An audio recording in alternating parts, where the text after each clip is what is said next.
Christine, I'm training a woman who finds that she is often a person who gets other individuals coming to her who she doesn't know. She's in a strange place, she's in a strange city. She doesn't even know these people. And they will come up to her and want to talk with her and engage her in conversation and then kind of tell her their problems. And she says, this is so confusing for me. I just don't understand why people do that to me. They don't do it to everybody else. And I explained to her that she is a relationship person. And that doesn't just mean in her conversation she's giving out messages that she's very easy to talk with and communicate with and supportive and comforting, but her whole body says that. Our bodies tell more than our words do. And so people see her as a person that is approachable. And receptive. And receptive, yeah. And so they seek her out. And she said, this one man came up to her and he offered her a job. And she said, he didn't even ask for credentials or anything. And she said, I'm not looking for a job. I don't want a job. But she said she gets these kinds of contacts, and she's puzzled. And so I explained to her that relationship people, even if they're not speaking, have a demeanor that appears comforting. Their head is often tilted. They're smiling to some degree. They look pleasant. Their body has a kind of a leaning into the other person manner as opposed to being pulled back. They kind of engaging. They kind of lean. Trusting. Yeah. Warm. Yeah. And so she conveys that just by standing there. And then when they actually speak with her, her voice is soft and gentle. She makes good eye contact. So she's sort of in your space. She's not aware she is in your space, but she just is naturally. And so they find that very comforting, and then want to continue to dialogue with her to either unload their problem or get advice or get support or nurture or whatever they think they need at the moment. And confide. And confide, yeah, with her. Yeah, so a high degree of trust. Yes.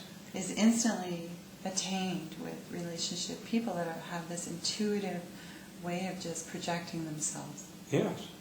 And she's not aware of it. She's totally unaware of what she's projecting. All she knows is these people are coming to her, and they're coming to her uninvited verbally, but she's inviting them by her stance, her body, her appearance, her facial countenance. All those things are inviting them, and she's just not aware of that's what's going on. I find something similar happens in my life too. Oh, I'm sure. Oh, yes. I'll have people, hi, how are you? And then after a few minutes, they're telling me things that I'm sure they don't tell very many people. Even maybe close friends. They confide. Yes. And share their frustrations or their insights into things that I'm surprised that they're sharing with almost a total stranger. Yeah. Well, you are a relationship person. High, yeah. Very high. And you convey all the things that I just described about Mihaela. This, pleasantness, this eagerness to engage, your body stance, your posture, your facial expressions, all that are very warm and receptive. And so people would just be drawn to you. Well, and I think the thing also is that, we're highly extroverted, both of us. Yes. As well, and I think that's worthy to mention.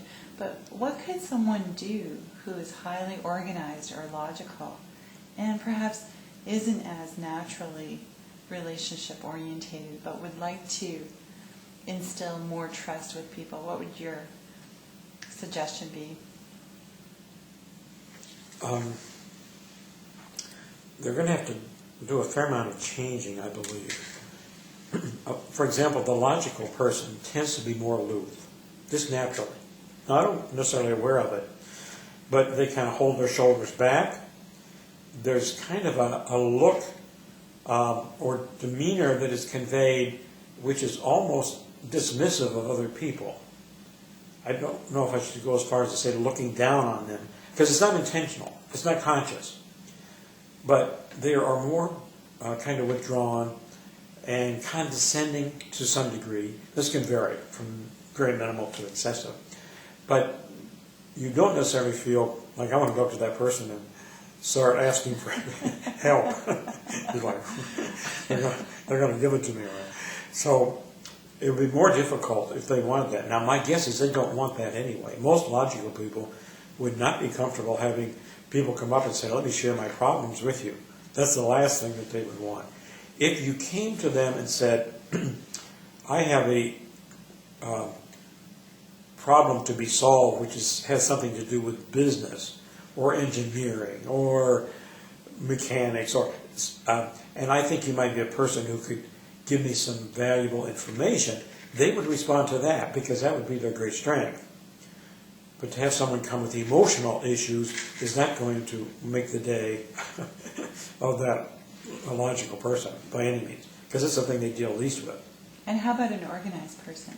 Let's say they're in a sales meeting, and they're not naturally as relationship orientated as they would like to be, but they want to make a good impression and they want to bond with the decision maker sitting across from them. Well, the thing that the organized people have is that they tend to be kind of caretakers or more nurturing, much more so than the logical. And so they want to engage with people often to ensure safety, security, certain degree of comfort. And so they may convey that, which is not too distant in some ways from the relationship person. It's a little different, but it has some of the same ingredients in it. So Mother Teresa is an organized person, obviously also a highly relationship person, but people, all over the world sought her out as someone they wanted to go to, and she was very receptive to having people come to her and tried to provide comfort and sustenance and whatever she could for these individuals. I mean, she's just a natural kind of caretaker. And organized people have that dimension. And so if they can be aware of tapping into it and trying to convey that also when they begin to talk verbally, as opposed to staying too strictly kind of business. Approach it with more of a caring thought in mind. Yes. How can I help this person? Yeah. This big issue's been on TV about this fellow who put the invitation up on the wall of the school inviting this girl to the prom. Are you familiar with it? No. Well, anyway, that's going on right at the moment.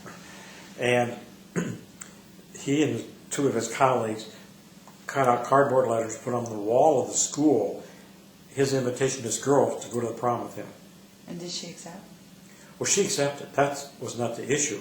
The issue was that the woman who is in charge of discipline for the school found this to be a violation of school policy.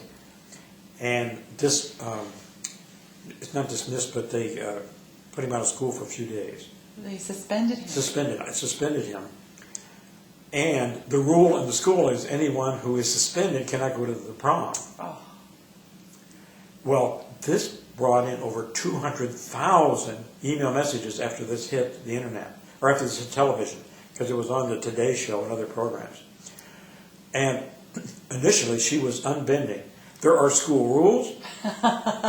Here's what the rules say. He violated the rule. He will not go to the prom. She's organized. Oh, now that's an organized person. Yes.